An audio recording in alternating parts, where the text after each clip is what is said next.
Hello everyone, welcome to my first blog রিমাস kitchen. আপনারা আমার পেজটিকে ফলো এবং সাবস্ক্রাইব করতে বলবেন না, আর লাইক শেয়ার কমেন্ট অবশ্যই করবেন।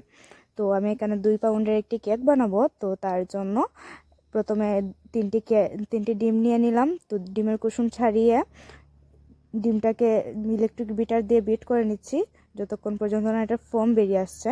তারপর এটিতে পরিমাণ মতো চিনি দিয়ে দিচ্ছি। চিনি দিয়ে আবারও বিট করে নিলাম। তারপর এখানে সব উপকরণগুলো দেখিয়ে দিলাম আপনাদেরকে। প্রথমে তেল দিব 1 কাপ পরিমাণ, তারপর 1 কাপ পরিমাণ ময়দা দেব, তারপর পরিমাপ অনুযায়ী কর্নফ্লাওয়ার,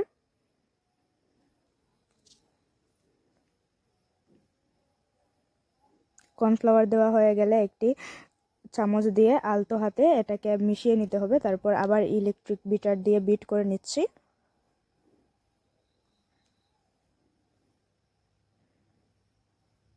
এটি খুব সুন্দরভাবে বিট হচ্ছে। তারপর কুসুমটা দিয়ে দিলাম, আগে যে কুসুমটা তুলে রেখেছিলাম সেই কুসুমটা দিয়ে দিলাম। তারপর কুসুমটা দিয়ে আবারও বিট করে নিচ্ছি। খুব সুন্দর একটি কালার এসছে। তারপর চলে যাব আমাদের কিচেনে। এখানে একটি মোল্ডে তেল ব্রাশ করে নিচ্ছি।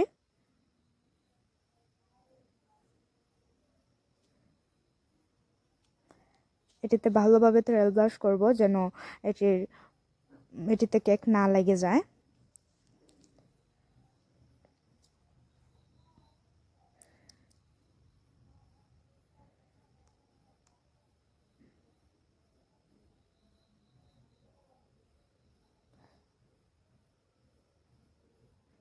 তেল ব্রাশ হয়ে গেলে এটির সাইজ অনুযায়ী কেটে রাখা পেপারগুলো দিয়ে এটি রাউন্ড অনুযায়ী বসিয়ে দেব।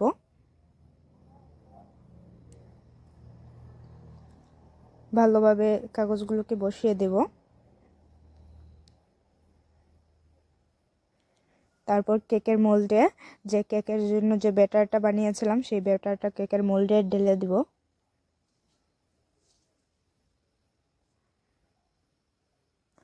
এটা ঢেলে দেওয়ার পর এটা একটু জাকিয়ে নিব যেন এর ভেতরে থাকা এয়ার বাবলসগুলো বেরিয়ে আসে। তারপর এটি চুলায় বসিয়ে দিব।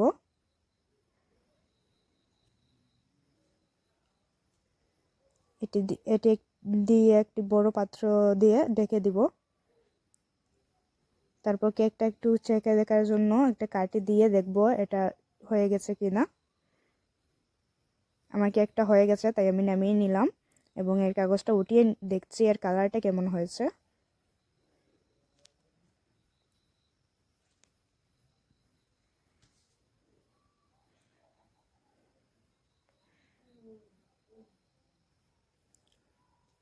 কালারটা খুবই সুন্দর এসছে। এই কালারটার অনুযায়ী কেকটা খুব স্পঞ্জি হয়েছে। এবার এই কেকটাকে রেস্টে রেখে চলে যাব এটার জন্য ক্রিম বানাতে। তো এর জন্য প্রয়োজন মতো ক্রিম নিয়ে নিলাম। প্রয়োজন মতো ক্রিম নিয়ে নেওয়ার পর এটাকে ইলেকট্রিক বিটার দিয়ে বিট করে নিচ্ছি।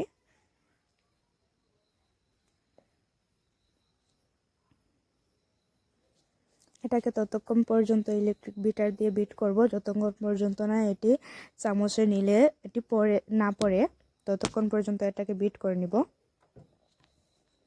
আমি এটাকে দেখিয়েও দিলাম। তারপর ডেকোরেশন চলে যাব। আমার কেকের ডেকোরেশন এতটাও ভালো হয়নি যেহেতু আমি ফার্স্ট, আর তাছাড়া আমি যেহেতু ফার্স্ট এই কাজে, তাই আমার অনেক ভুল ত্রুটি হবে। তো আমার কেকের ফাইনাল লুকটা ছিল এরকম। So tata.